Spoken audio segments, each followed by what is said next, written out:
quick question while you guys think, okay? Lucas, what is something that you like to do? What are you good at?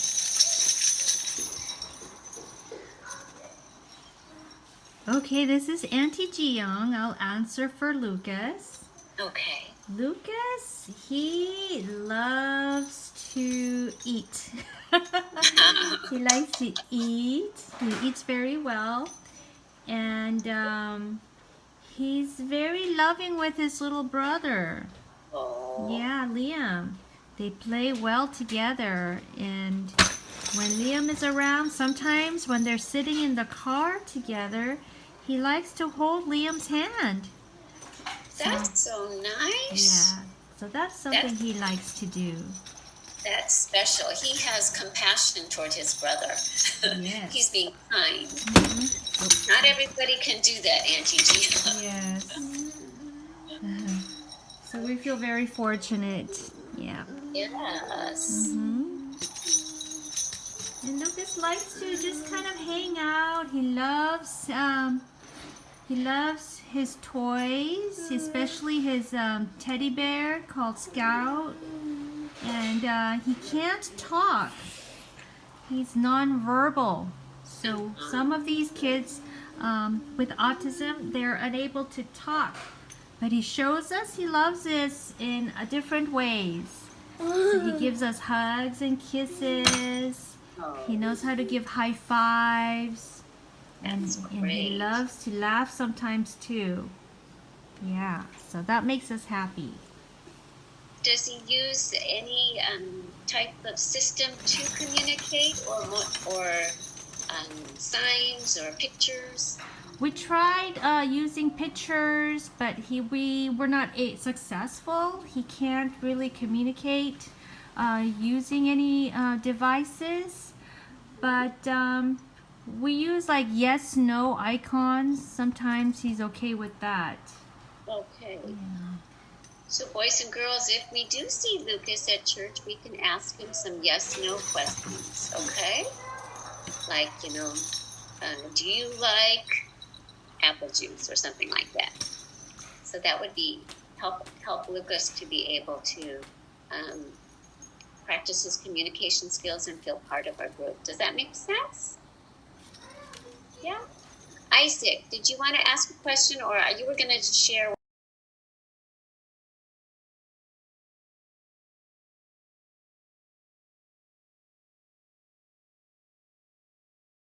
Young, how do kids get autism?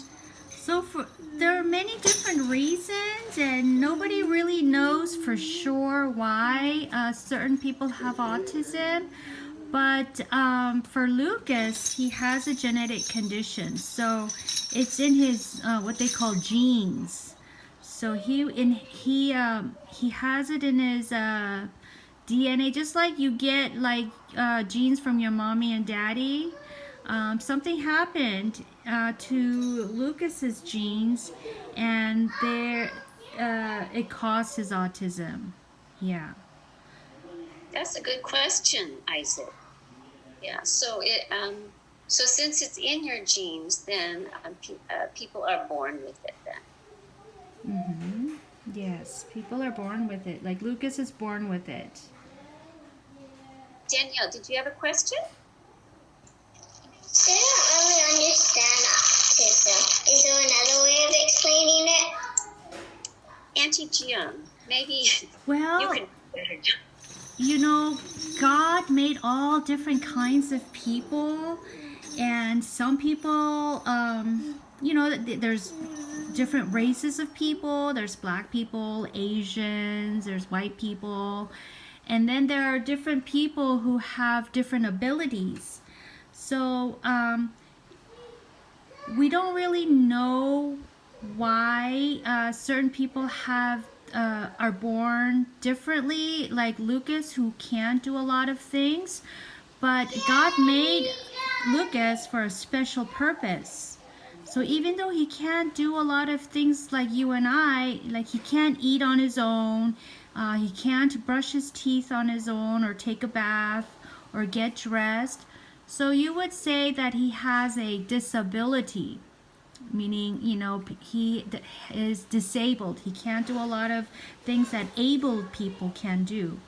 But that doesn't mean God made a mistake with Lucas, because Lucas has a very special purpose for God in the way he made him. So just think of it as, okay, well, there are people who are very different. Some people can do certain things. Most people can brush their teeth, wash their face, get dressed.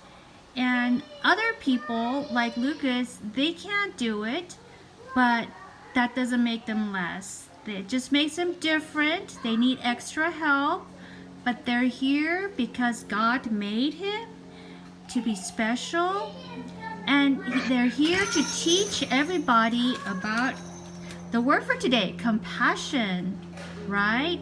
So when you see somebody like Lucas who's having a difficult time, maybe they're in a wheelchair, they can't do certain things, they may be flapping their arms or screaming because they can't handle a lot of the noises around them because their hearing is very sensitive. Just make sure you have compassion.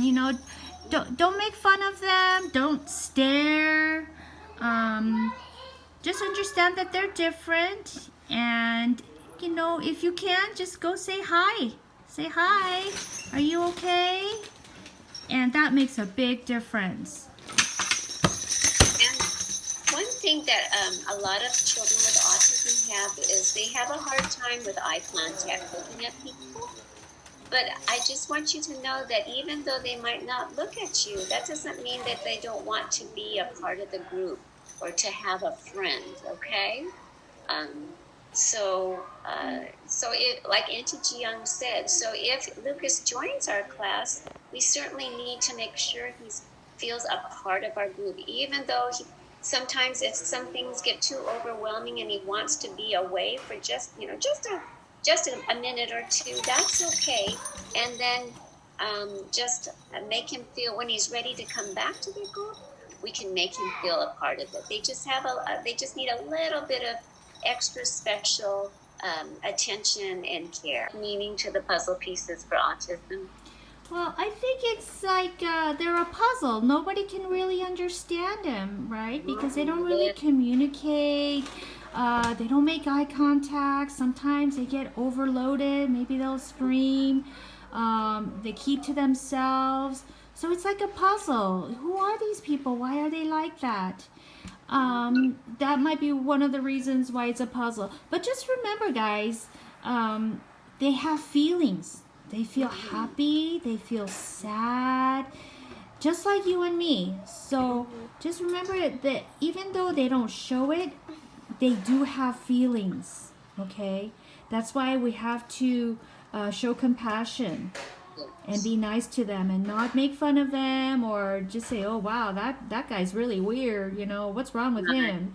No, because God made them just the way they are for his purpose. Okay? And they have a purpose to teach us about how to be kind to each other and how to accept differences and how to love each other. So yeah, thank you guys. You guys have such great questions today. Yeah. I'm really appreciative of that. You guys are awesome.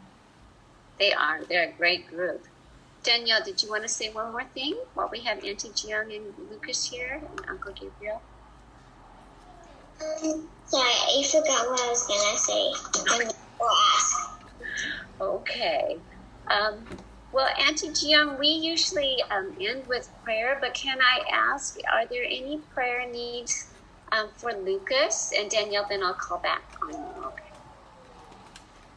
Well, I think we'd like to just get prayer on this homestay, transitioning to school. We're kind of like in a limbo right now on whether we're going to be going back to school and when and how he's going to be when he goes back, because his schedule will be changed and we don't know if he'll get overwhelmed with a different schedule.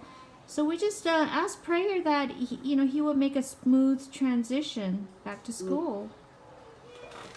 Yes, that's Me too. It's a puzzle. The shape is a puzzle piece because we want to remember that all kids with autism want to fit in. Okay, just like when you put a puzzle together, the puzzle pieces fit together.